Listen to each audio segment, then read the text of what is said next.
સરથાણા વિસ્તારમાં 17 વર્ષીય પાટીદાર સમાજની દીકરીનું અપહરણ કરનાર ઝડપાયો. સરથાણા પોલીસે અરવિંદ પંચાસરા નામના 26 વર્ષના વ્યક્તિની ધરપકડ કરી. 17 વર્ષીય દીકરીને પ્રેમજાળમાં ફસાવીને તેની સાથે આચર્યું હતું દુષ્કર્મ. ઘટનાને લઈને પાટીદાર સમાજમાં રોષ ભભૂકી ઉઠ્યો. ફરિયાદ નોંધાયાના 35 દિવસ સુધી સરથાણા પોલીસે કોઈ કાર્યવાહી ન કરી અને સમાજના અગ્રણીઓએ પોલીસ સ્ટેશનનો ઘેરાવ કર્યો.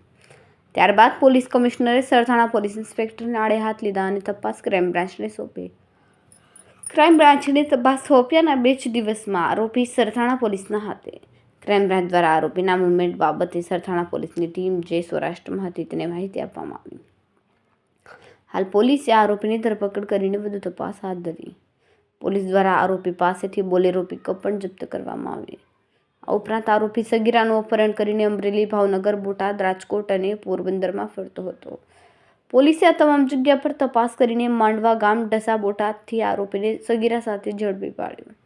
આરોપી મૂળ અકાળા ગામ લાઠી અમરેલીનો રહેવાસી હોવાનું સામે આવ્યું. હાલ આ સમગ્ર મામલે વધુ તપાસ સુરત ક્રાઇમ બ્રાન્ચ દ્વારા હાથ ધરવામાં આવી.